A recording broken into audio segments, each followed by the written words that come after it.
लॉन्गबॉर्न नामक विलेज में एक छोटी सी फैमिली रहती है जिसमें है मिस्टर बैनेट और मिसेस बैनेट और उनकी 5 डॉटर्स, जिसमें सबसे एल्डेस्ट है जेन, उसके बाद सेकंड नंबर है एलिजाबेथ, उसके बाद थर्ड है Mary and fourth Catherine, Kitty जिसे कहते हैं निकनेम, एंड फिफ्थ लीडिया। ये सभी डॉटर्स विवाह योग्य हैं। नेक्स्ट है फैमिली नेदरफील्ड पार्क।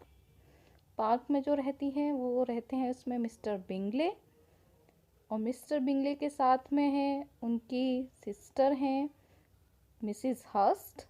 ये उनकी सिस्टर मैरिड हैं और उनकी सिस्टर के हस्बैंड हैं मिस्टर हर्स्ट। और उसके बाद उनकी जो अनमैरिड सिस्टर हैं वो है कैरोलाइन बिंगले, ये अनमैरिड हैं सिस्टर इनकी। और उनके फ्रेंड हैं मिस्टर डार्सी, ये उनके साथ हैं।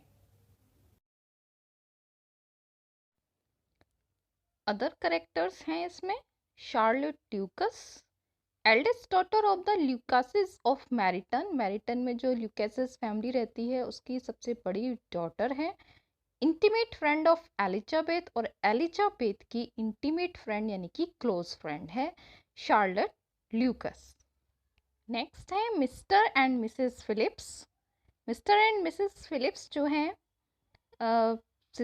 मिसेस जो फिलिप्स हैं वो मिसेस बैनेट की सिस्टर हैं एंड लिव्स एट मैरिटन, और वो मैरिटन में रहते हैं। नेक्स्ट है Mr Collins.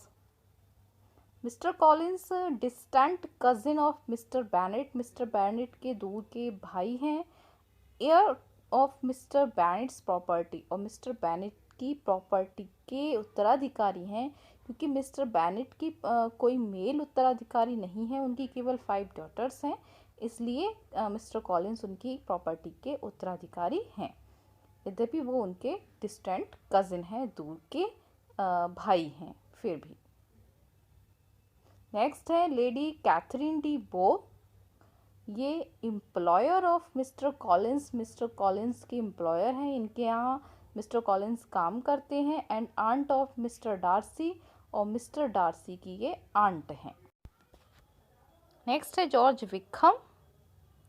George Wickham a handsome young military officer, एक हैंडसम यंग मिलिट्री ऑफिसर है, and son of Darcy steward, और डार्सी के स्टुअर्ड बेटा है। स्टुअर्ड होता है प्रबंधक, किसी काम को मैनेज करने वाला, सुपरवाइज करने वाला, तो उसका सन है जॉर्ज विकहम। ये है मिसेस बैनेट। इनका कैरेक्टर यहाँ पर कुछ फुलिश दिखाया गया है, इनको नहीं पता कब क्या कहना है, कैसे कहना है। वो हमेशा अपनी डॉटर्स के लिए सूटेबल मैच ढूंढने के विचार में खोई रहती हैं। उनका टेम्पर कभी भी चेंज हो सकता है, अगर कोई बात उनकी इच्छा के विरुद्ध होती है तो वो अपनी तबीयत खराब होने का नाटक करने लगती हैं। मिस्टर बैनेट, मिस्टर बैनेट परिवार के मुखिया हैं, इनका व्यवहार है ये शांत हैं, इन्हें पढ़ना अच्छा लगता है और व्यंग्यपूर्ण ताने देने में बहुत निपुण हैं, और अपनी पत्नी को चिढ़ाने में इन्हें बहुत मज़ा आता है। ये हैं जेन, जो बैनेट परिवार की सबसे बड़ी बेटी हैं और अपनी सब बहनों में सबसे ज़्यादा सुंदर हैं, ब्यूटीफुल हैं। नेक्स्ट है एलिजाबेथ बैनेट। ये बैनेट परिवार की दूसरे नंबर की बेटी है और इस नोवेल की हीरोइन भी है। ये काफ़ी बुद्धिमान है और समझदार है, यानी कि हर बात बहुत ही सोच समझकर और समझदारी से करती है। नेक्स्ट है मैरी बैनेट। इन्हें पढ़ने का शौक़ है, अध्ययन प्रिय हैं, पढ़ाई में इनकी बहुत रुचि है। सबसे छोटी हैं कैथरीन और लीडिया, जो कि बहुत ज़्यादा चुलबुली हैं और फ्लर्टियस टाइप की हैं, इन्हें फ्लर्ट करने में बहुत अच्छा लगता है। जब मिसेस बैनेट को ये पता चलता है कि नेदरफील्ड पार्क नामक हवेली में मिस्टर बिंगले नाम के व्यक्ति आकर रह रहे हैं, तो उनका जो सबसे ज़्यादा इंटरेस्ट है कि वो अपनी किसी मतलब अपनी डॉटर्स में से किसी एक की शादी हो जाए, यानी कि उन वो हमेशा वर ढूंढती रहती हैं अपनी बेटी के लिए। अपनी पांचों बेटियों में से मतलब उनकी सभी बेटियां शादी लायक हैं, किसी ना किसी के लिए कोई ना कोई मैच उनके लिए सुइटेबल मिल जाए। तो वो जब उन्हें पता चलता है कि वो काफ़ी रिच हैं, सुंदर हैं और अनमैरिड हैं, तो वो उन्हें एक सुनहरा मौका मिलता है जब उन्हें ये पता चलता है कि मिस्टर बिंगले पास में ही नेदरफील्ड पार्क में आकर रह रहे हैं। मिसेस बेनेट को ऐसा लगता है कि अगर मिस्टर बिंगले से मेल जोल बढ़ाया जाए, मिलने के अवसर उनसे ढूंढे जाएं, तो हो सकता है मिस्टर बिंगले उनकी बेटियों में से किसी एक से प्रेम करने लगें और विवाह करने के लिए तैयार हो जाएं। इससे उनकी इच्छा, मिसेस बेनेट की इच्छा पूरी हो जाए। और इसके बारे में जब वो अपने हस्बैंड को, मिस्टर बेनेट को बताती हैं, उनसे कहती हैं कि वो मिस्टर बिंगले से जाकर जान पहचान करें, उनसे मिलें, उनके बारे में पता करें, तो मिस्टर बेनेट अपनी पत्नी को चिढ़ाते हुए मना कर देते हैं कि वो नहीं जाएंगे। लेकिन बाद में वो किसी को भी बिना बताए मिस्टर बिंगले से मिलने चले जाते हैं। और जब मिसेस बेनेट को इस बात का पता चलता है कि मिस्टर बेनेट उनसे मिल चुके हैं, तो वो बहुत ज़्यादा हैप्पी हो जाती हैं और उनकी डॉटर्स के प्रति जो उनकी चिंता है वो कुछ कम हो जाती है और वो बहुत ज़्यादा खुश हो जाती हैं इस बात से कि मिस्टर बेनेट भी अपनी डॉटर्स के लिए चिंतित हैं। मिस्टर बेनेट की फैमिली को मिस्टर बिंगले से मिलने का एक अवसर प्राप्त हुआ एक बॉल पार्टी में। वो लोग मिले, दोनों की फैमिलीज मिली। इसमें मिस्टर बिंगले के साथ उनकी छोटी सिस्टर कैरोलाइन बिंगले हैं जो अनमैरिड हैं, और उनकी दूसरी सिस्टर है मिसेस हस्ट जो मैरिड हैं, और उनके हस्बैंड मिस्टर हस्ट हैं, और मिस्टर बिंगले के फ्रेंड है मिस्टर डार्सी। और यहाँ पर जो मिस्टर बेनेट है, मिस्टर बेनेट के साथ उनकी फैमिली है, उनकी वाइफ मिसेस बेनेट और उनकी 5 डॉटर्स इस बॉल पार्टी में आई हैं। डार्सी जो है वो बहुत ही रिच है और अनमैरिड है। कैरोलाइन बिंगले जो है वो डार्सी से मैरिज करना चाहती है। यहाँ पर मिस्टर बिंगले और डार्सी जो कि अनमैरिड हैं, तो वॉल पार्टी का वो सबसे ज़्यादा आकर्षण का केंद्र बन जाते हैं, यानी कि लोग उनके प्रति आकर्षित होते हैं। और मिस्टर बिंगले जीन के प्रति आकर्षित होते हैं और उसके साथ में डांस करते हैं। जब सभी लोग डांस कर रहे होते हैं तो एलिजाबेथ साइड में बैठी होती है अकेली। तो डार्सी ये देखकर उस पर एक तरीके से कमेंट करता है कि वो ऐसी लेडी के साथ डांस नहीं करना चाहता जिसके साथ कोई डांस नहीं कर रहा हो, या हर किसी के द्वारा वो तिरस्कृत की गई हो। और इस तरीके से वो पता नहीं क्या क्या कहता, उसकी फैमिली के बारे में भी कुछ ऐसा ही बोलता है, जिससे कि एलिजाबेथ को वो बहुत ज़्यादा घमंडी लगता है और उसके प्रति उसके मन में पूर्वाग्रह हो जाता है। बेनेट फैमिली का बिंगले फैमिली में आना जाना हो जाता है। मिसेस बेनेट अपनी डॉटर्स के साथ नेदरफील्ड पार्क जाती हैं और वहाँ पर जो सिस्टर्स हैं दोनों बिंगले सिस्टर्स, उनको जेन पसंद आती है और वो जेन की काफ़ी प्रशंसा करती हैं। लेकिन एलिजाबेथ के प्रति वो कोई झुकाव महसूस नहीं करती हैं और उनकी माँ उन्हें बहुत ही मूर्ख लगती है। लेकिन डार्सी ने जब एलिजाबेथ को देखा तो धीरे धीरे उसकी भावनाओं में परिवर्तन आने लगा और उसने ये माना कि हाँ, एलिजाबेथ बहुत सुंदर है। उसकी बुद्धिमत्ता की उसने तारीफ की, लेकिन सोशल डिग्निटी से देखा जाए तो अभी भी वो उससे निम्न ही थी। लेकिन एलिजाबेथ की भावनाएं अभी भी डार्सी के अगेंस्ट ही थी। वो अभी भी उसे बहुत ही प्राउडी, घमंडी मानती थी। उसका और जो उसका पूर्वाग्रह था वो अभी भी उसके मन में था डार्सी के प्रति। मिसेस बेनेट की सिस्टर मिसेस फिलिप्स मैरिटन में रहती थी अपने हस्बैंड के साथ। बेनेट सिस्टर कभी कभी उनके यहाँ जाया करती थी और लीडिया और किट्टी के लिए वहाँ जो आकर्षण का केंद्र था मैरिटन में, वो थी वहाँ पर तैनात जो सेना थी, उस सेना के अधिकारी थे, वो उन्हें बहुत आकर्षित करते थे। एक दिन बिंगले सिस्टर्स ने जेन को इनवाइट किया डिनर पर, क्योंकि वो अकेली थी और जो घर के मेल थे वो सभी मैरिटन गए हुए थे। तो मिसेस बेनेट ने जेन से कहा कि वो घोड़े पर जाए, क्योंकि उन्हें आशंका थी बारिश होने की, और वही हुआ। रास्ते में बारिश हुई, जेन बारिश में भीग गई और भीगने से उसकी तबीयत खराब हो गई और वो बीमार हो गई। और उसे वहीं पर नेदरफील्ड पार्क में ही रुकना पड़ा, रात वहीं पर गुजारनी पड़ी, जो कि मिसेस बेनेट चाहती थी। एलिजाबेथ को जब ये पता चला तो वो अपनी सिस्टर को मिलने पैदल चलकर गई 3 मील। और जब वो वहाँ पहुंची उसकी कंडीशन बहुत ख़राब थी, वो बहुत थकी हुई थी और धूल मिट्टी में हो रही थी, जिसे देखकर जो बिंगले सिस्टर्स थी वो वैसे भी एलिजाबेथ को पसंद नहीं करती थी, लेकिन जेन के लिए उन्होंने उसे भी वहाँ रुकने के लिए कहा। जब मिस्टर बिंगले को ये पता चला कि जेन की तबीयत ख़राब हो गई है तो वो और ज़्यादा चिंतित हो गए, परेशान हो गए, और उन्होंने एलिजाबेथ से कहा कि वो वहाँ रह सकती है अपनी बहन के पास में। लेकिन बिंगले सिस्टर्स जेन को बिल्कुल, वो एलिजाबेथ को बिल्कुल भी पसंद नहीं करती थी और उसकी पीछा करती रहती थी। और जब वहाँ पर डार्सी ने एलिजाबेथ को इतनी मेहनत करते हुए देखा, उसकी भक्ति, हाजिर जवाबी अपनी बहन के प्रति और उसकी बुद्धि का यूज़ जो उसने देखा, तो वो और ज़्यादा प्रभावित हो गया एलिजाबेथ से। लेकिन एलिजाबेथ अभी भी बहन की केयर कर रही थी, वहीं रुकी हुई थी। जेन अभी भी ठीक नहीं हुई थी, उसकी बीमारी और लंबी चल रही थी, जिस कारण एलिजाबेथ को अपनी माँ को लेटर लिखना पड़ा कि वो नेदरफील्ड पार्क आ जाए।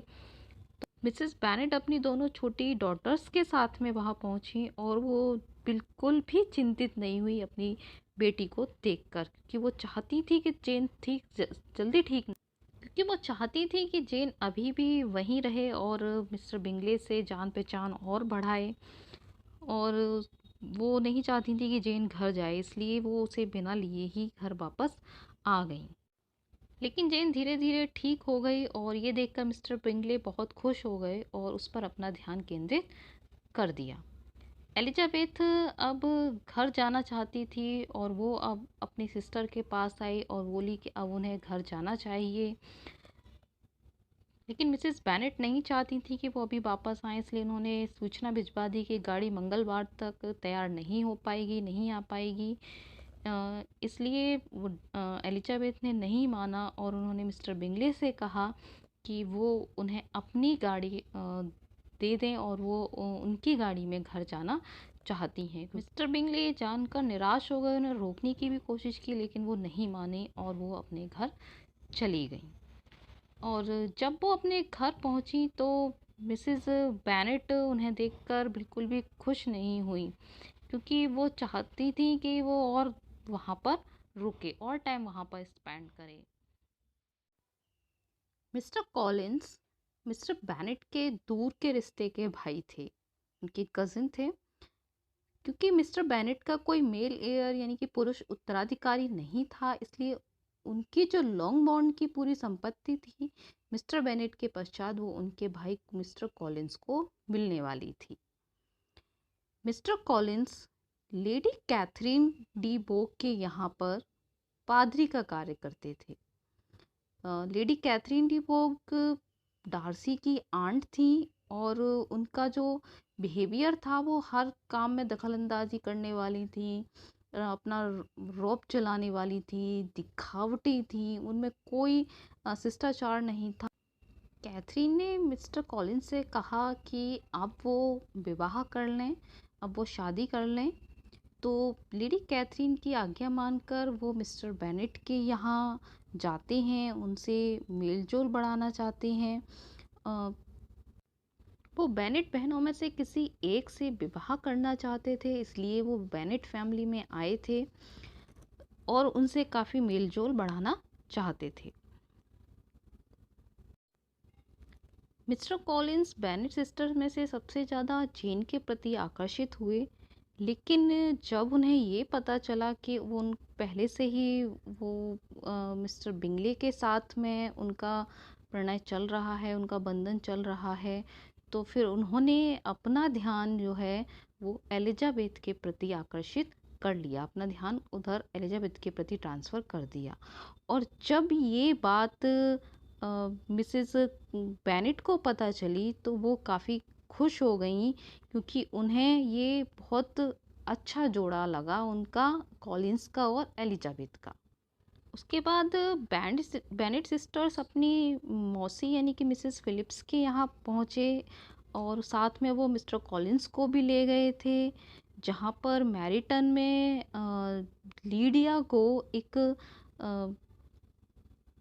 युवा सेना अधिकारी जॉर्ज बिकहम मिला उसे, और जब सब लोग बिकहम से बात कर रहे थे तभी डार्सी और बिंगले वहां पर घोड़ों पर आए। एलिजाबेथ ने नोटिस किया कि डार्सी को देखकर बिकहम का चेहरा पीला पड़ गया। अगले दिन बिकहम मिसेस फिलिप्स के यहाँ बॉल पार्टी में भाग लेने पहुंचा। वहां पर उसने एलिजाबेथ को बताया कि बचपन से डार्सी परिवार से वो जुड़ा हुआ है, और उसने बताया कि डार्सी के जो लेट फादर थे वो बहुत अच्छे व्यक्ति थे।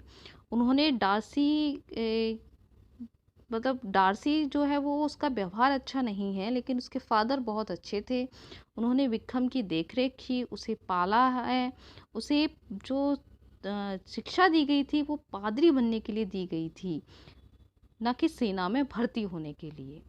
विक्रम ने बताया कि डार्सी के फादर विक्रम के लिए कुछ लिविंग भी छोड़ गए थे, जिससे कि वो अच्छे से अपने जीवन को गुजर बसर कर सके।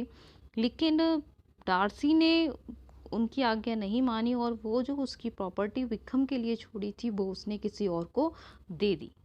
एलिजाबेथ विक्रम के प्रति झुकाव महसूस कर रही थी, और बिना सोचे समझे ही उसने उसकी बात पर विश्वास कर लिया, और डार्सी के प्रति उसका जो पूर्वाग्रह था वो और ज़्यादा बढ़ गया। लेकिन जब एलिजाबेथ ने जेन को ये सारी बातें बताई तो जेन ने इन बातों पर विश्वास नहीं किया। उसके बाद बिंगले अपनी दोनों बहनों के साथ बेनेट निवास आए। उनको इनवाइट करने के लिए आए थे। नेदरफील्ड पार्क में बॉल पार्टी आयोजित करने वाले थे, उसके उन्हें इनवाइट करने के लिए बेनेट हाउस में वो आए थे। नेदरफील्ड पार्क में बॉल पार्टी चल रही थी। एलिजाबेथ जो कि विक्रम के प्रति अति झुकाव महसूस कर रही थी, उसके प्रति आकर्षित हो रही थी, वो चाहती थी विक्रम के साथ डांस करना इस बॉल पार्टी में। लेकिन मिस्टर कॉलिंस भी एलिजाबेथ में काफ़ी रुचि दिखा रहे थे, इंटरेस्ट दिखा रहे थे, और मिस्टर कॉलिंस एलिजाबेथ से कह रहे थे कि पहले जो स्टार्टिंग के 2 डांस हों उनमें एलिजाबेथ उनका साथ दे, उनके साथ डांस करे एलिजाबेथ। ये सब सुनकर एलिजाबेथ को कुछ अजीब सा लगा, और जब उसने अपनी माँ से इसके बारे में बात की तो उसे पता चला कि मिस्टर कॉलिंस उसके साथ में मैरिज करना चाहते हैं एलिजाबेथ के साथ में, और उसकी माँ इसके लिए काफ़ी खुश है। लेकिन एलिजाबेथ ये जानकर काफ़ी निराश हो गई कि बिकहम उस बॉल पार्टी में आया ही नहीं, क्योंकि उसे शायद किसी काम से लंदन जाना पड़ा।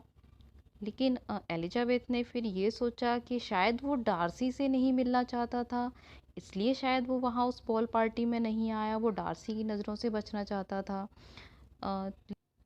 बॉल पार्टी काफ़ी देर चली, और बाद में एलिजाबेथ ने डार्सी के साथ डांस किया, और इस डांस में उन्होंने डांस करते समय एक दूसरे से बात की, एक दूसरे को कुछ समझने की कोशिश की।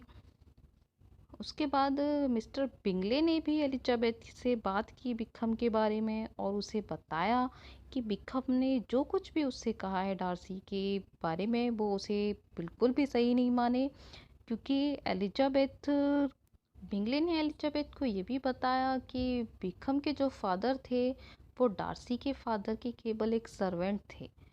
डार्सी ने विक्रम के प्रति कोई गलत व्यवहार नहीं किया है, जबकि विक्रम का व्यवहार ही गलत है, और विक्रम को उसके अनुसार जो कुछ मिलना चाहिए था उससे कहीं ज़्यादा ही उसे मिला है, और डार्सी का व्यवहार बिल्कुल ठीक है। पार्टी चलती रही, और इसमें मिसेस बेनेट का व्यवहार काफ़ी मूर्खतापूर्ण रहा, क्योंकि वो बिना सोचे समझे कुछ भी किसी से भी कह देती थी, और उन्होंने ये भी डिक्लेयर कर दिया मिसेस ल्यूकस को कि वो जेन जल्दी ही मिस्टर बिंगले से शादी करने वाली है। और जब एलिजाबेथ को ये सब पता चला तो उसे बहुत शर्म आई अपनी माँ के मूर्खतापूर्ण व्यवहार पर। Next day mister Collins Elizabeth से अकेले में मिलना चाहते थे, और उन्हें इसकी इजाज़त भी मिल गई। और जब वो एलिजाबेथ से मिले तो उन्होंने उससे कहा कि वो उससे मैरिज करना चाहते हैं, और उसे अपनी वाइफ के रूप में उन्होंने चुन लिया है। लेकिन एलिजाबेथ ने इस प्रपोज़ल को मना कर दिया, वो नहीं चाहती थी उससे मैरिज करना। जब एलिजाबेथ ने मना कर दिया तो मिस्टर कॉलिंस ने अपना ध्यान शार्लेट ल्यूकस पर केंद्रित कर दिया और शार्लेट ल्यूकस ने उनके प्रपोजल को स्वीकार कर लिया। कैरोलिन बिंगले ने एक लेटर भेजा बेनेट फैमिली में उन्हें इन्फॉर्म करने के लिए कि पूरी विंटर्स वो नेदरफील्ड पार्क से दूर बिताएंगे। तो जब एलिजाबेथ को ये पता चला तो एलिजाबेथ को इसमें कुछ कॉन्स्पिरेसी लगी डार्सी की और बिंगले सिस्टर्स की कि और मिस्टर बिंगले को अलग करना चाहते हैं। और उसमें लेटर में ये भी लिखा था कि मिस्टर बिंगले का मैरिज जो है वो जॉर्जिना डार्सी से हो जाएगी। जॉर्जिना डार्सी जो कि डार्सी की सिस्टर है। तो यह सुनकर भी जेन के मन में बिंगले सिस्टर्स के प्रति कोई गलत फीलिंग नहीं आई। एक दिन बेनेट फैमिली से मिलने मिस्टर और मिसेस गार्डिनर आए जो कि मिसेस बेनेट के भाई और भाभी हैं।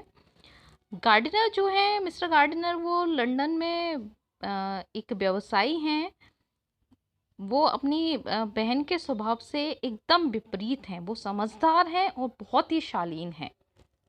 और जब उन्हें जेन के बारे में पता चला तो जेन के दुख को देखकर वो जेन को अपने साथ लंदन ले गए और उन्होंने एलिजाबेथ को भी वार्निंग कि वो विक्रम से दूर रहे, उसके साथ कोई ज़्यादा घनिष्ठ रिलेशनशिप ना बनाए। लंदन में जेन बिंगले फैमिली से मिलने गई लेकिन कैरोलिन का जो व्यवहार था जेन के प्रति वो बहुत ही रूखा था। यानी कि पहले जैसा व्यवहार नहीं था बिल्कुल भी जेन के प्रति। एलिजाबेथ ने कॉलिंस और शार्लेट से वादा किया था कि वो उनके साथ रहने आएगी क्योंकि उन्होंने उसे इनवाइट किया था उनके साथ रहने के लिए। कॉलिंस ने शार्लोट लूका से मैरिज कर ली थी। तो जैसा कि वादा किया था एलिजाबेथ ने तो वो मिस्टर ल्यूकस और उनकी बेटी मारिया जो कि शार्लेट ल्यूकस की छोटी बहन है उसके साथ वो उनके साथ रहने जाती है। और इस दौरान वो लंदन में अपने मौसी यानी कि मिस्टर गार्डिनर और मिसेस गार्डिनर के यहाँ रुके। और वहाँ पर एलिजाबेथ को बताया गया कि जेन ने बिंगले फैमिली से अपने संबंध तोड़ लिए हैं।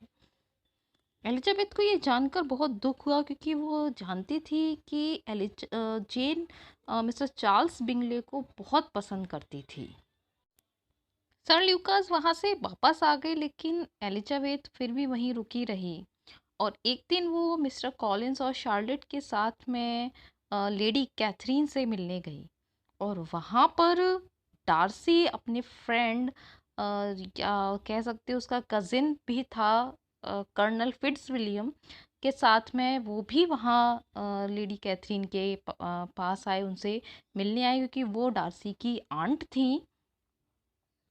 फिट्जविलियम के कहने पर एलिजाबेथ ने पियानो भी बजाया था।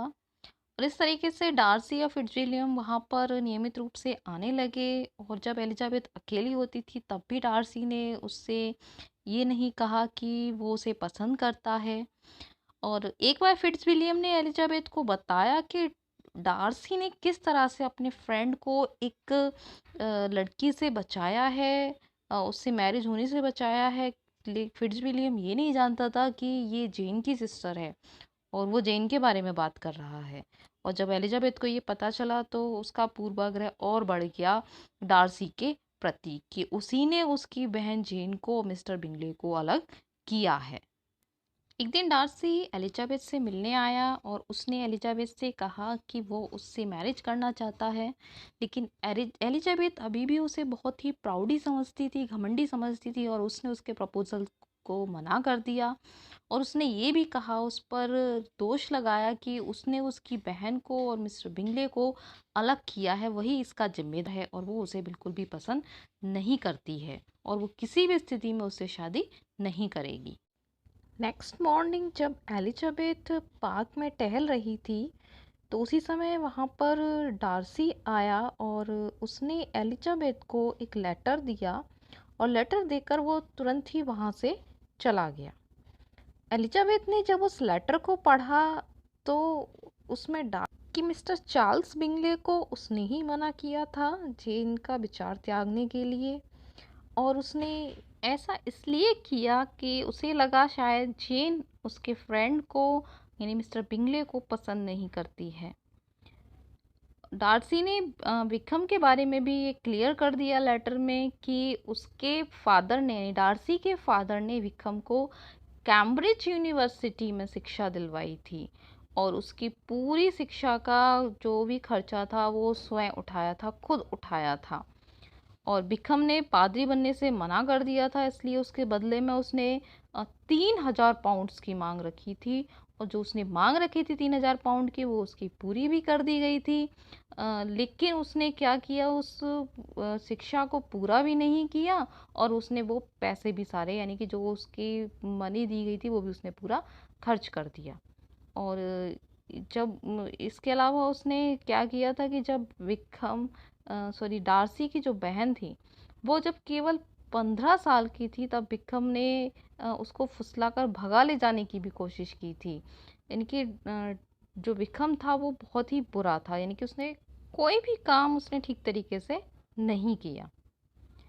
एलिजाबेथ जो कि बहुत समझदार थी, लेटर पढ़कर वो सब कुछ समझ गई और अब वो डार्सी की ईमानदारी से प्रभावित भी हो गई और उसने उस लेटर को कई बार पढ़ा और उसका जो विचार था डार्सी के प्रति, जो पूर्वाग्रह था, वो कुछ थोड़ा सा बदल भी गया, यानी कि वो उसकी जो भावनाएं थी डार्सी के लिए वो कुछ बदल गई। अब एलिजाबेथ और शार्लेट की बहन मारिया ने डिसाइड किया वापस घर लौटने के लिए। तो हंसफोर्ड से जब वो वापस लौट रही थी तो रास्ते में लंदन में वो अपने मौसा मौसी की यहाँ, यानी मिस्टर एंड मिसेस गार्डिनर के यहाँ पर रुकी। वहाँ पर मिस्टर एंड मिसेस गार्डिनर ने एलिजाबेथ को इनवाइट किया कि जून में वो घूमने के लिए जाएंगे, तो एलिजाबेथ भी उनके साथ चले। तो एलिजाबेथ ने उनके इस इनविटेशन को एक्सेप्ट कर लिया, स्वीकार कर लिया। और अब एलिजाबेथ और जेन सब घर लौट आए और जब घर लौट आए सब लोग घर पर फैमिली में मिलकर सब बहुत खुश हुए। वहाँ पर लीडिया ने बताया कि एक जो सेना की टुकड़ी है वो 1-2 दिन में ब्राइटन के लिए जा रही है। लीडिया को एक सेना के अधिकारी की वाइफ ने ब्राइटन जाने के लिए इनवाइट किया। लीडिया जाना चाहती थी लेकिन एलिजाबेथ ने अपने फादर से मना किया कि वो लीडिया को ना भेजे, वो समझदार नहीं है। जून में एलिजाबेथ मिस्टर और मिसेस गार्डिनर के साथ घूमने गई और वो घूमने के लिए पेम्बरले गए, जो कि डार्सी का रेजिडेंस है। एलिजाबेथ को पता चल गया था कि डार्सी उस समय पेम्बरले में नहीं था, इसलिए वो मिस्टर और मिसेस गार्डिनर के साथ जाने के लिए तैयार हो गई थी। और जब वो वहाँ पर पहुँचे तो वहाँ पर सभी ने डार्सी के बारे में डार्सी की प्रशंसा की, डार्सी के बारे में सब कुछ बहुत अच्छा कहा। जो भी उसके सर्वेंट्स थे या फिर जो भी वहाँ किराए पर रहते थे, सभी ने उसके बारे में सम्मानपूर्वक बातें कहीं।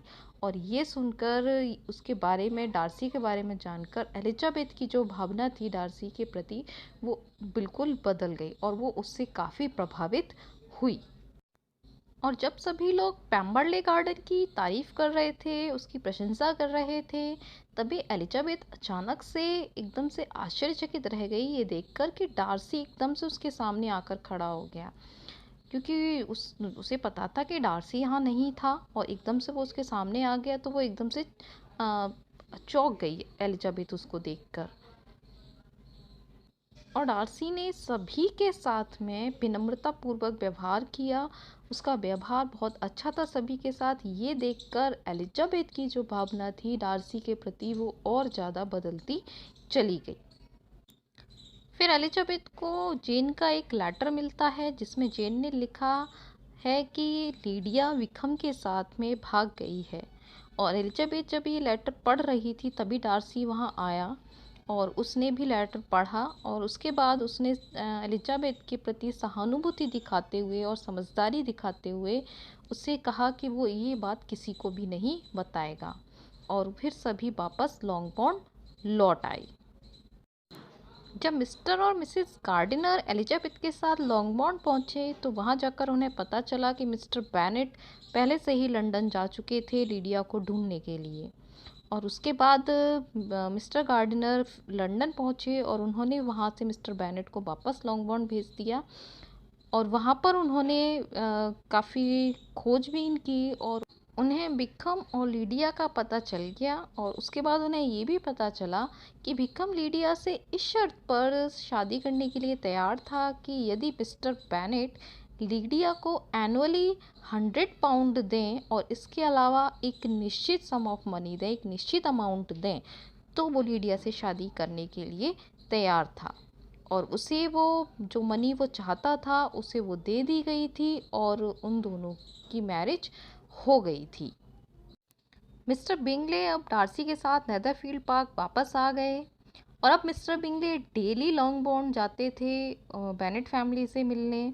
और एक दिन उन्होंने जेन के सामने मैरिज प्रपोजल रखा कि वो जेन से विवाह करना चाहते हैं और जेन ने उसे स्वीकार भी कर लिया, जिससे सभी को बहुत खुशी हुई और सबसे ज़्यादा मिसेस बेनेट को, क्योंकि जो उनकी इच्छा थी शुरू से ही। और अब उनकी एक और बेटी का विवाह होने जा रहा था, लीडिया का हो चुका था और अब जेन का भी होने जा रहा था, इसलिए मिसेस बेनेट इससे ज़्यादा हैप्पी थी। उसके बाद मिसेस गार्डिनर ने एलिजाबेथ को बताया कि लंदन में लीडिया और बिकम को डार्सी ने ढूंढा था और डार्सी ने ही बिकम को लीडिया से विवाह करने के लिए बाध्य किया था, उसको फोर्स किया था और जो वो मनी चाहता था वो भी डार्सी ने उसे पे की थी। इसके अलावा डार्सी ने बिकम के सारे कर्जे भी चुका दिए थे। और जब एलिजाबेथ ने ये सब सुना तो उसकी भावना डार्सी के प्रति और ज़्यादा वो झुकाव महसूस करने लगी, उसकी भावनाएं और ज़्यादा बदलने लगी डार्सी के प्रति। मिस्टर बिंगले और जीन की इंगेजमेंट हो जाती है और उनकी इंगेजमेंट के एक सप्ताह बाद लेडी कैथरीन लॉन्गबोर्न आती हैं। और जब लॉन्गबोर्न आती हैं तो वो एलिजाबेथ से मिलती हैं और वो एलिजाबेथ को वार्न करती हैं, चेतावनी देती हैं कि वो डार्सी के साथ में अपनी मंगनी तोड़ दे, क्योंकि ये पहले ही डिसाइड हो चुका है कि डार्सी की जो शादी होगी वो उनकी बेटी के साथ में होगी। और उन्होंने एलिजाबेथ से ये कसम भी लेनी चाहिए कि वो कभी डार्सी से शादी नहीं करेगी, लेकिन एलिजाबेथ ने ऐसा कुछ कोई भी वादा करने से मना कर दिया। और जब ये सब सुनकर जो लेडी कैथरीन थी उन्हें बहुत गुस्सा आया और गुस्से में वो उन्हें धमकी देते हुए वहाँ से चली गई। और एक दिन मिस्टर बिंगले के साथ में डार्सी भी मिस्टर बेनेट के घर आए और वहाँ पर वो मिस्टर डार्सी एलिजाबेथ के साथ में घूमने गए और उस बीच में उन्होंने एलिजाबेथ के सामने मैरिज प्रपोजल रखा और जिसे एलिजाबेथ ने स्वीकार कर लिया। और जब मिस्टर बेनेट को ये पता चला तो वो बहुत ही आश्चर्यचकित रह गए, क्योंकि उन्हें पता था कि एलिजाबेथ में बेथ डार्सी को बिल्कुल भी पसंद नहीं करती है। लेकिन उसके बाद एलिजाबेथ ने अपने फादर को डार्सी की ग्रेटनेस के बारे में बताया और फिर वो मिस्टर बेनेट भी तैयार हो गए उनकी मैरिज के लिए। और अब तो मिसेस बेनेट की खुशी का कोई ठिकाना ही नहीं था कि अब तो उनकी तीसरी बेटी की भी शादी होने जा रही थी। तो ये थी एंडिंग प्राइड एंड प्रेजुडिस की। आई होप आपको प्ले पसंद आया हो, इस तरीके से पिक्चराइज करके यहाँ पर तैयार किया है। और आगे अगर इसी तरीके से आप पिक्चराइजेशन में देखना चाहते हैं प्ले, स्टोरी समरी, तो प्लीज़ चैनल के साथ बने रहिए, चैनल को सब्सक्राइब कर लीजिए और साथ में जो बेल आइकन है उसे भी प्रेस कर दीजिए, जिससे कि हम नेक्स्ट टाइम जब भी वीडियो अपलोड करें तो नोटिफिकेशन आपके पास तुरंत पहुंच जाए। Thank you.